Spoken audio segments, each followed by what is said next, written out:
Buddy Piscean here. We're on a roll. So, if you haven't checked out my other videos, that's where I introduced what we're talking about in this video. So I suggest you check that out with peace and love. So, we're going right into it. And we're going to talk about the Maleficon. Talked about the preamble, now we're on to the malefic signs, degrees of descent.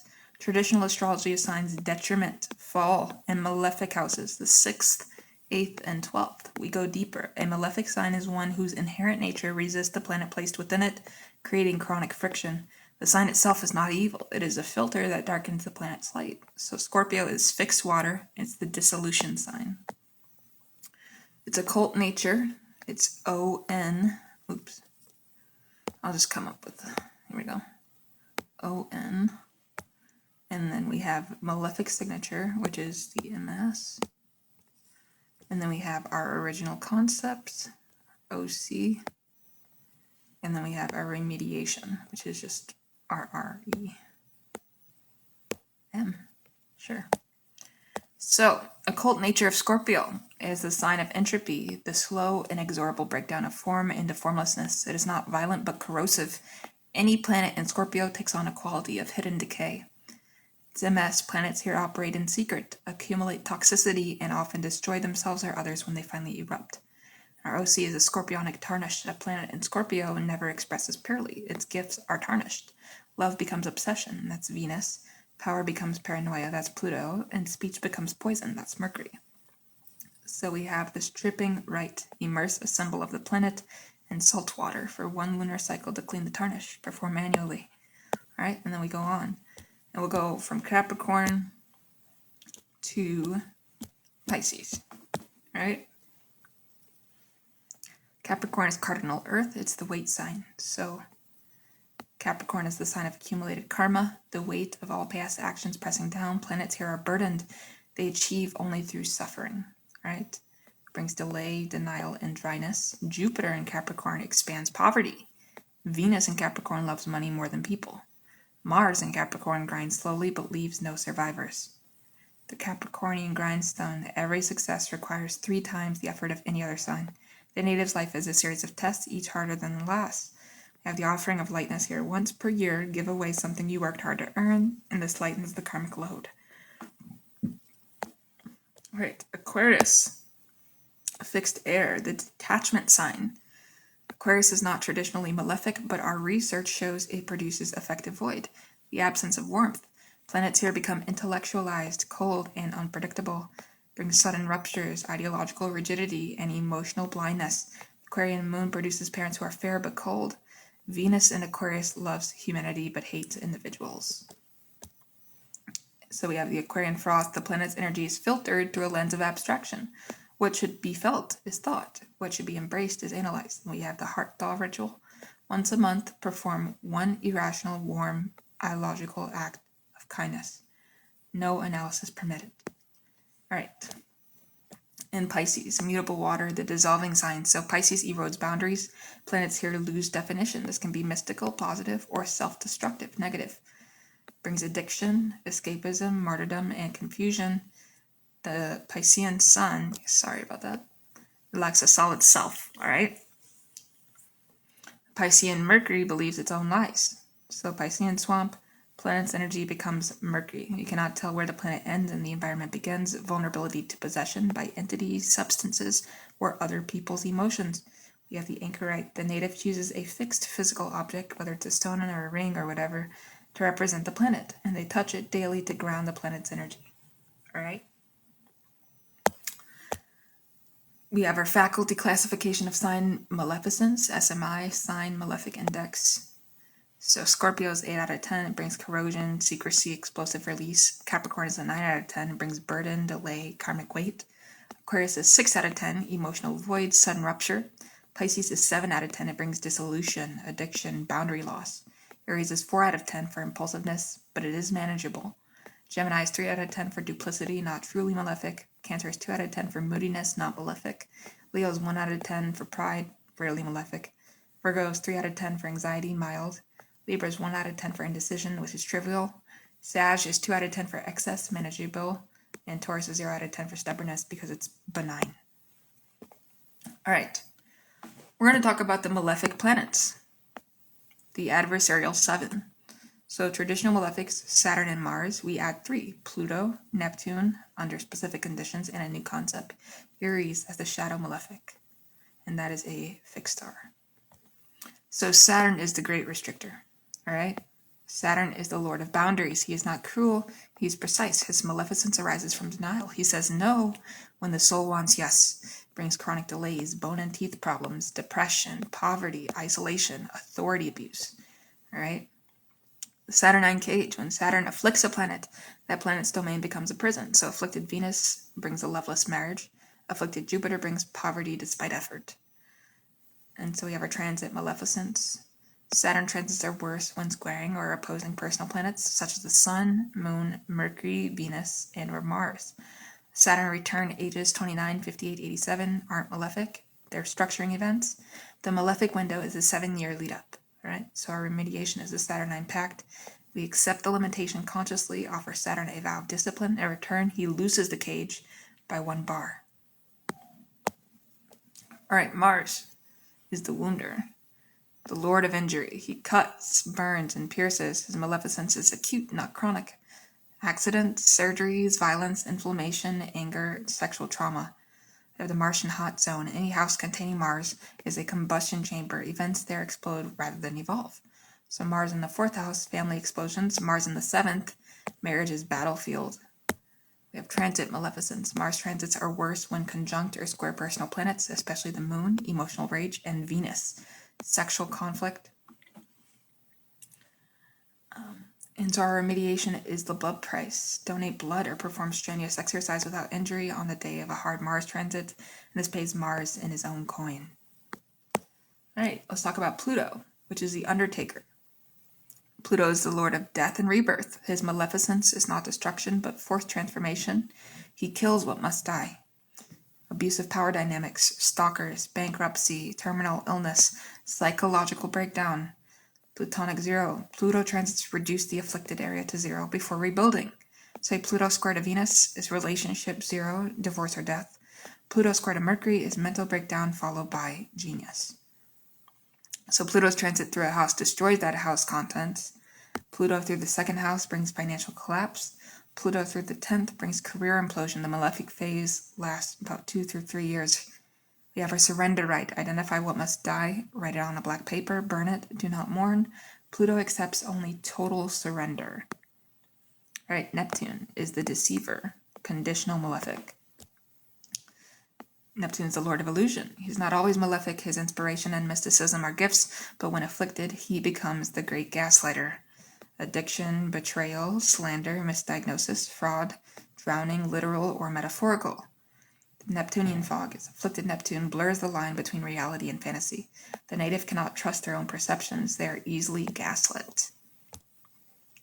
So Neptune's transit through a house brings confusion and loss of boundaries. Neptune in the 1st is identity crises. Neptune in the 6th is chronic undiagnosed illness. We have the compass ritual. Carry a physical magnetic compass. When confused, check the compass. Points to true north. This grounds the native in physical reality. And Aries, the discordant sister, new faculty malefic. So Aries is the lord of chaos and unmasking. She reveals the ugly truth that everyone wanted to hide. Her maleficence is social rupture. Scandals, whistleblowing, divorces, revolutions, family feuds, and public shaming. The Irisian apple. An Aries transit throws a golden apple into a social situation, labeled for the Ferris. Everyone fights over it, and the situation explodes. Aries transits are rare. She moves slowly. When she conjuncts a personal planet, expect a public exposure of that planet's domain. Aries conjunct the Sun equals your secret identity exposed. Aries conjunct Mercury equals your lies uncovered. You have the confession right. Before the transit, confess your own secrets voluntarily. Aries loses her power when you unmask yourself. All right, and the Moon, which is not malefic, but troubling. Lunar malefic phases. The moon herself is not malefic, but the dark moon, the 3.5 days before new moon, is a period of lunar maleficence, heightened emotional dysregulation, accidents, and poor decisions. Faculty research shows emergency room admissions increased 22% during the dark moon. So remediation of the silver shield, wear a silver ring on the left hand during the dark moon. Do not make major decisions. Right. Malefic aspects. The geometry of harm. So traditional hard aspects: square 90 degrees, opposition 180 degrees, conjunction 0 degrees. If both planets are malefic, we add the quincunx 150 degrees and the semi-square 45 degrees as minor malefics. Also a new concept. The void aspect, when a planet makes no Ptolemaic aspect for an extended period. So a square, which is 90 degrees, is the friction aspect. So two forces at right angles grinding against each other neither yields. The native experiences chronic tension. Force growth through conflict. The square does not destroy, it abrades. Like sandpaper, it smooths but painfully. A transiting square to a natal planet produces a crisis of that planet's function. So for example, square to Mercury brings arguments and miscommunication. We have the lubrication right. On the day of the square, deliberately introduce a third element, a friend, a mediator, a tool, to reduce friction. Our opposition. 180 degrees, the polarization aspect. Two forces directly opposed, the native is torn between extremes. The opposition does not cause conflict, it reveals a pre-existing split. Projection. The native sees in others what they cannot accept in themselves. The opposition is the astrology of the shadow. In opposition, transit forces the confrontation with the shadow. The native's enemy is a mirror. So we have the mirror right. Write down everything you hate about the person or situation triggering the opposition. Then read it back with I am in front of each statement. All right. Quincunx. 150 degrees, the maladjustment aspect. Two signs that have nothing in common, for example, Virgo and Aquarius. The planets cannot see each other. The native experiences chronic maladjustment. Nothing fits. No solution works. Brings health issues, persistent annoyances, wrong planet feeling. The quincunx is the aspect of the hypochondriac.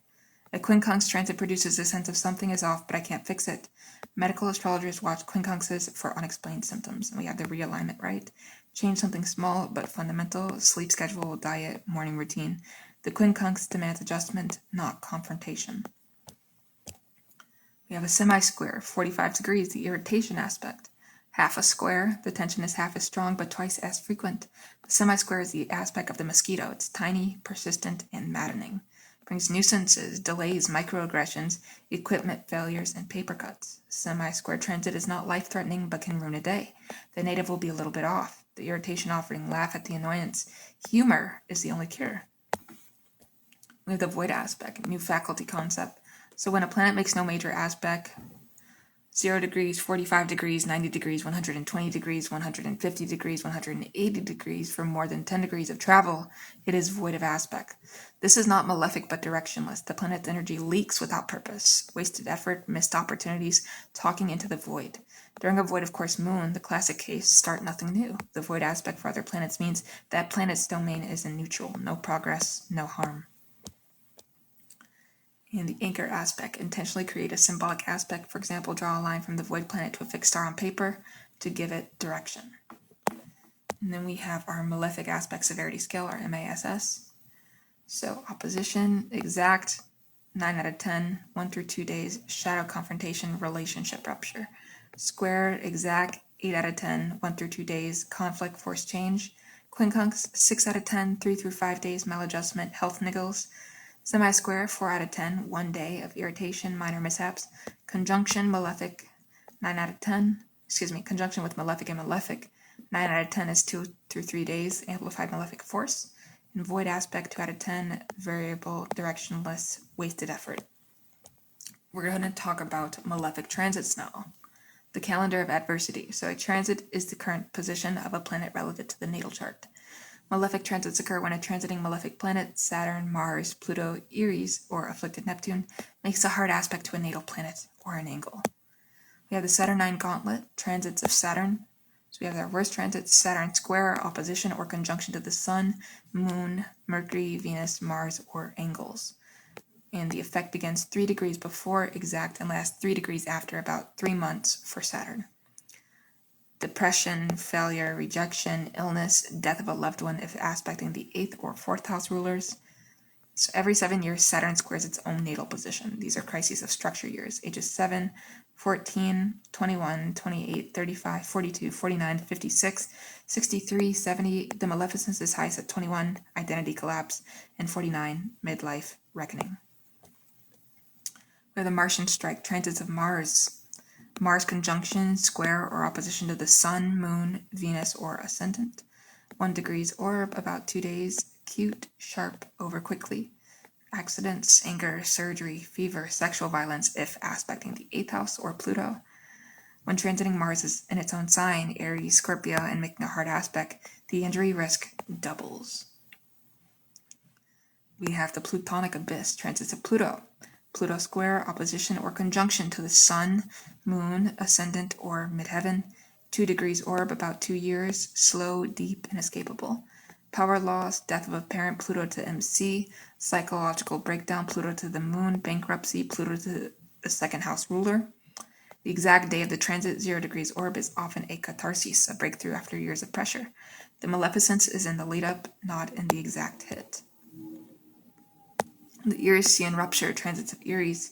Aries conjunction or opposition to the Sun, Mercury, or ascendant. 1 degrees orb, about 6 months. Aries moves slowly. Scandals, public shaming, betrayal by friends, exposure of secrets. So when Aries transits a personal planet, the native will be gifted a piece of information that destroys a relationship or reputation. The maleficence is not the information itself, but the social explosion that follows. And Neptune, Afflicted Neptune transits. Neptune square or opposition to Sun, Moon, Mercury, or ascendant, and Neptune is also afflicted by a hard aspect in the natal chart. 2 degrees orb, about 2 years. Addiction, relapse, financial fraud, medical misdiagnosis, spiritual psychosis. When transiting Neptune leaves the hard aspect past 2 degrees orb, the fog lifts suddenly. The native may say, "How could I have been so blind?"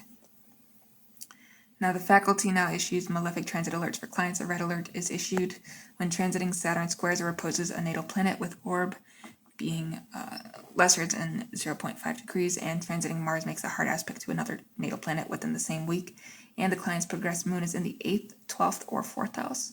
Under these conditions, the faculty recommends the full adversity protocol. Cancel travel, avoid arguments, increase sleep, perform daily grounding rituals. All right. And so the occult philosophy of malefic forces, why they exist. In alchemy, the Negrido blackening is the first stage of the great work. The malefic forces are the Negrido agents. They dissolve the old form so that the new can crystallize. Without Saturn's weight, no philosopher's stone. Without Mars' wound, no blood of the martyrs. Without Pluto's death, no resurrection. And we have our karmic view. Malefic transits are karmic debt collection. The soul agreed before birth to experience certain limitations, wounds, and losses, to learn specific lessons. The chart's malefic signatures are not punishments. They are curriculum. The hardest charts produce the wisest souls.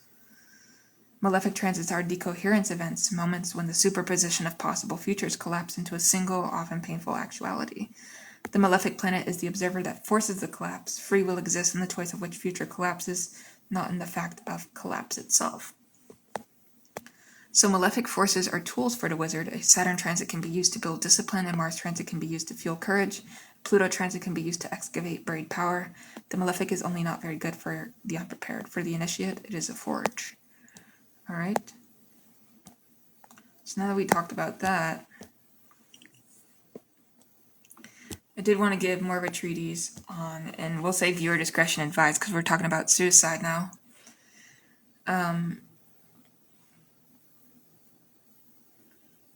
So here's my content warning. This treatise contains detailed astrological analysis of suicide. It is intended for faculty research and clinical training only. No client should ever be told your chart predicts suicide. The purpose is prevention and postvention, not fatalism. Right, so our preamble is the 8th sphere. Suicide is not a sin. It is not a moral failure. It is a rupture in the spiral, a soul's decision to exit the timeline before its scheduled directions have fully matured. Astrologically, suicide is a premature collapse of the chart's tensegrity structure. The native's capacity to bear the weight of their own aspects fails. This treatise identifies the natal signatures, transit triggers, and event chart geometries associated with suicide. It then presents 3 rigorous case studies. The faculty's position, knowledge of these signatures is not permission to predict. It is a tool for compassionate intervention. All right. Let's talk about natal signatures of suicide risk, the structural vulnerabilities. No single natal factor causes suicide. Rather, a constellation of vulnerabilities creates a psyche that may, under sufficient transit pressure, choose to exit. Plutonic abyss, Pluto-Moon hard aspects. The lunar submersion. Pluto square, opposition, or conjunction to the moon indicates a native who experiences emotions as overwhelming, subterranean forces. They do not feel sad, they drown. Signatures Moon in Scorpio, Capricorn, or Pisces, aspected by Pluto within 3 degrees orb. Early exposure to death, powerlessness, or maternal trauma. The native learns that feelings are dangerous. The native does not want to die, they want the feeling to stop. Pluto Moon sees death as the only permanent emotional anesthetic. Saturnine cage, Saturn Sun or Saturn Ascendant hard aspects. So the lead coffin. Saturn afflicting the Sun or Ascendant creates a native who experiences life as unbearable weight. Every day is a test they are failing. Sun in Capricorn, Aquarius, or Libra, squared or opposed by Saturn within 2 degrees orb, or Saturn conjunct the Ascendant. Chronic depression, anhedonia, belief that things will never get better, not despair, but exhaustion. The native has run out of the energy required to keep bearing the weight. Suicide is rest. Right, Neptune, Mercury, or Neptune, Moon hard aspects. Neptune afflicting Mercury or Moon dissolves the boundary between reality and fantasy. The native may believe that death is not real or that they will wake up elsewhere. Moon or Mercury in Pisces, Sagittarius or Gemini, squared or opposed by Neptune within 2 degrees orb. Psychotic depression, delusions of guilt, for example, I have committed an unforgivable sin, or the belief that suicide will reunite them with a deceased loved one. The native does not perceive death as an ending. Neptune's fog hides the finality. Alright, the Martian hot zone, Mars-Pluto or Mars-Saturn hard aspects. Mars afflicting Pluto or Saturn creates a native who turns violence inward. Anger that cannot be expressed outward becomes self-destruction. So Mars in Scorpio, Capricorn, or Aries in hard aspect to Pluto or Saturn within 2 degrees orb. Repressed rage, history of being bullied or abused, difficulty asserting boundaries. A sudden impulsive act during a moment of overwhelming anger, not at oneself, but at a situation that feels inescapable. The suicide is a fuck you to life. The void cluster, no major aspects to personal planets, so a chart where the Sun, Moon, or Ascendant has no Ptolemaic aspects to any other planet. The native lacks astrological ballast, nothing to hold them to life. Sun or Moon void of aspect, or only very wide orbs being greater than 8 degrees, especially dangerous if an immutable sign, Gemini, Virgo, Sagittarius, or Pisces. Dissociative identity, feeling unreal, lack of life narrative. Not despair, but indifference. The native does not feel that their life matters. Suicide is as meaningless as living. You have the energetic death degree, 29 degrees of fixed signs, personal planet, Sun, Moon, Mercury, Venus, Mars, or the Ascendant at 29 degrees of a fixed sign, Taurus, Leo, Scorpio, Aquarius, the echo carrier, energetic type.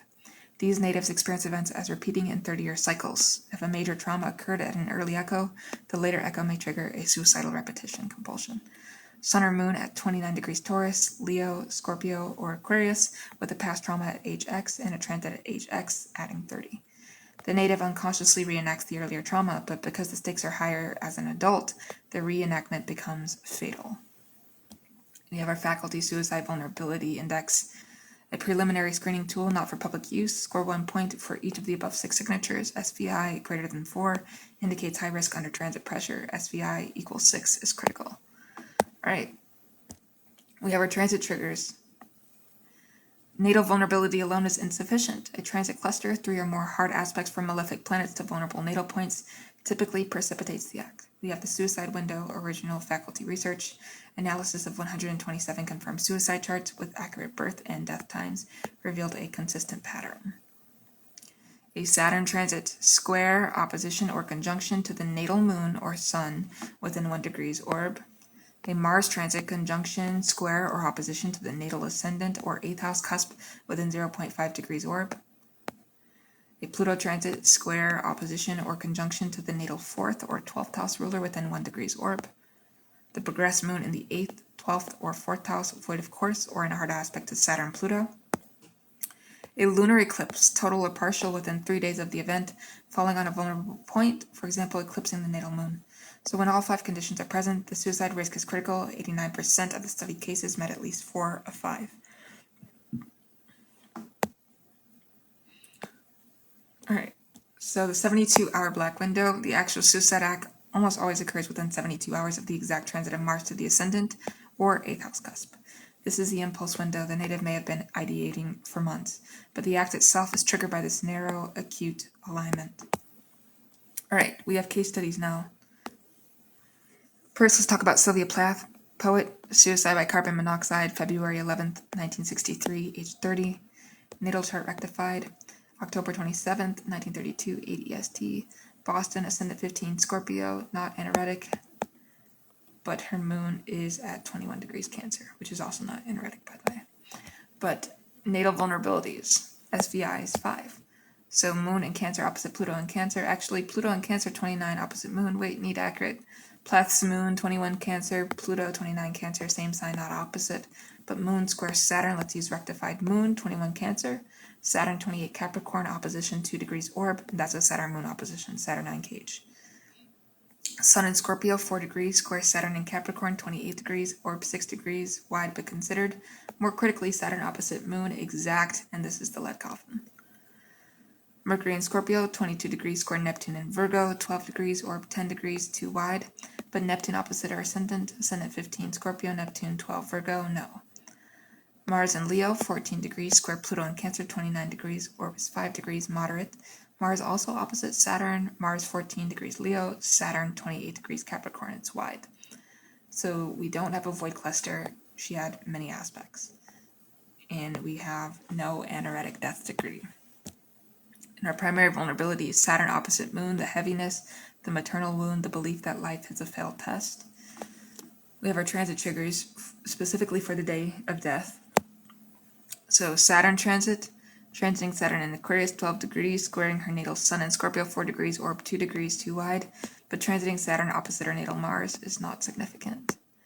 Mars transiting Mars in Sag, 28 degrees, square her natal Pluto in Cancer, 29 degrees, orb is 1 degrees, tight. Also Mars sesquiquadrate her ascendant, and Pluto transiting Pluto in Virgo, 11 degrees, opposite her natal Saturn in Capricorn, 28 degrees, it's wide. And progressed moon. On February 11th, 1963, her progressed moon was at 14 degrees Gemini in the 8th house Placidus, yes. And it was void, of course, no major aspects for 4 degrees, which is critical, and there was no eclipse that week. So the faculty's reading, the progressed moon, void of course, in the 8th house is the strongest signature. She had been ideating for years, her poetry.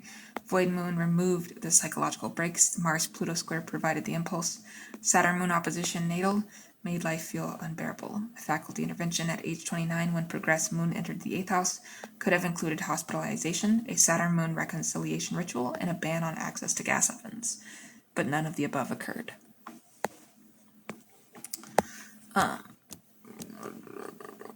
Alright, I think, yeah, we just have a few more case studies and then we'll be done with this section.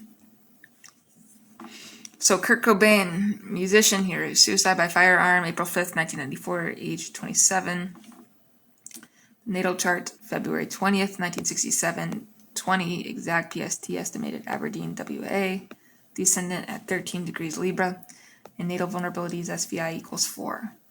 So, moon in Leo, 2 degrees, opposite Pluto in Virgo, 20 degrees wide. But more critically, moon square Mars, let's focus Pluto in Virgo, squares ascendant 13 degrees Libra, Pluto 20 degrees Virgo, 7 degrees orb, it's moderate.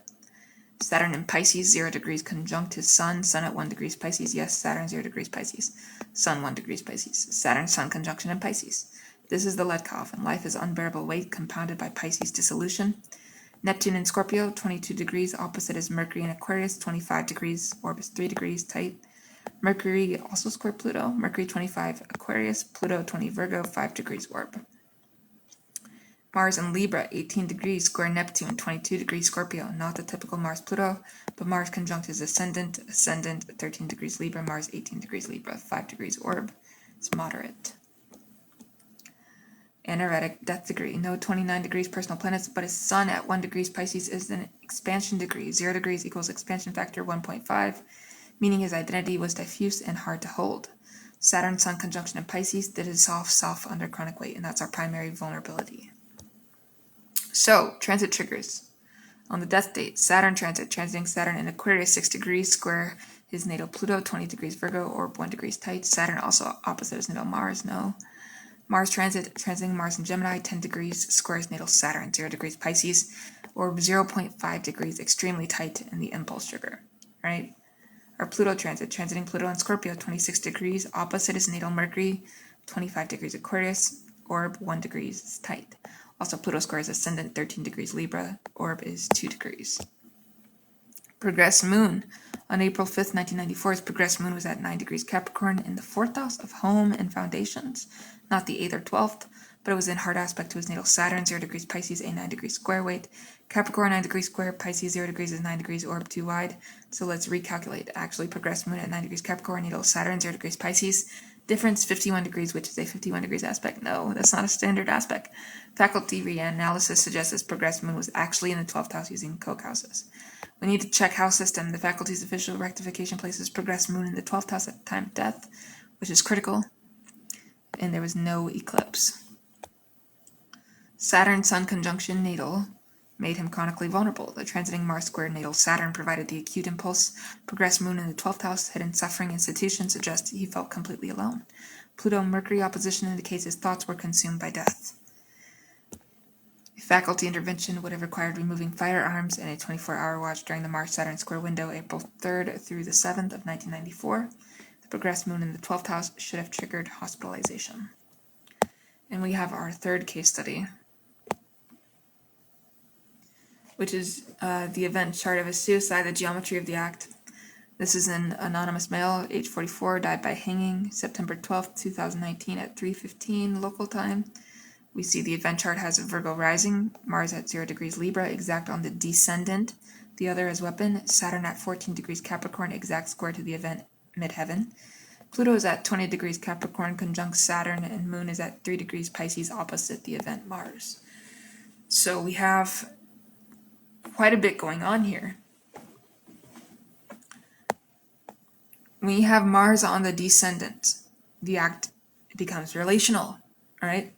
It is a response to another person, whether it's a spouse, family, or perceived enemy. When we have a Saturn-Pluto conjunction on the midheaven, we have the public self, which is career, reputation, and it's going to collapse. So the native felt he had no future. And we have Moon opposite Mars, which is emotional anguish directly channeled into violent action. We see the Moon in Pisces suggest a Neptunian fog, and this man may have been intoxicated or dissociated from reality. All right, so we have the native's natal vulnerabilities reconstructed from the birth certificate. We see the natal Saturn is at 15 degrees Capricorn, exact the conjunct event Saturn, and the transit of Saturn to his natal Saturn, a Saturn return, age 44. Second Saturn return is often a midlife reckoning. For vulnerable natives, it can be fatal. So natal Moon is at 5 degrees Scorpio, square by transiting Pluto, 20 degrees Capricorn, making an orb of 1 degrees.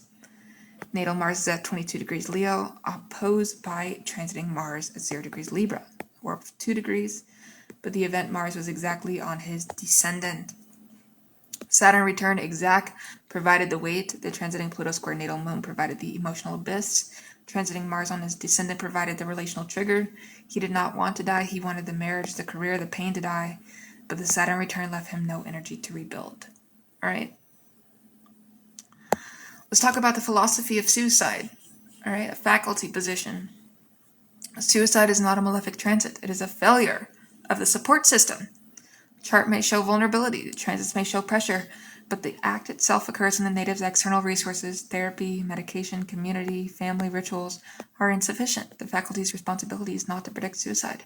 It is to identify the window and intervene. All right, the lethikos. No faculty member shall ever tell a client your chart shows suicide risk. The act of saying it could become a self-fulfilling prophecy. The Oedipal transit. Prediction creates the event. Instead, the astrologer says, the coming months will feel very heavy. You will need extra support. Let me help you build a safety plan. All right. And we have ritual as prevention. For clients with SVI, it's greater than 4, and in approaching suicide window, the faculty prescribes the Anchor to Life ritual. The native writes a list of 5 people, places, or purposes they would regret leaving. Each morning, they touch a physical object, an anchor stone, and say one of the 5 aloud. They wear a red thread on the right wrist, the side of action as a visible reminder that they are tethered. In a faculty study, n equals 47, SVI greater than 4, approaching window, the anger ritual reduced suicide attempts by 63% compared to controls. All right. And now we have our postvention. The astrology of the survivor. For families and friends left behind, the corridor of echoes offers a framework. The deceased progressed moon moves through the 49-day window. On days when it aspects the survivor's chart, the survivor may experience intense grief waves, but also opportunities for closure. Faculty now offers a postvention chart service. For a fee, we monitor the deceased progressed moon and the survivor's transits and provide daily grief-informed astrological guidance. So, for example, today the moon is in the 4th house, tend to home and memories. Suicide remains the most difficult astrological event to study because the native is no longer here to confirm or correct our interpretations. We offer this treatise with humility. The stars do not command anyone to die. They only describe the pressure. What we do with that description, the compassion, the intervention, the refusal to look away is the true measure of our art. Let the Lily file be a resource, not a weapon. Let it save lives, not predict deaths. All right, in my next video, you guys will see, let's see. I don't even know what I'm going to talk about. I have a lot of pages in this one. Bear with me, guys. We're going to find it. Yes, 12 papers on the philosophy of each sign. With peace and love, I will see you there teaching you more astrology for free. Piscean out.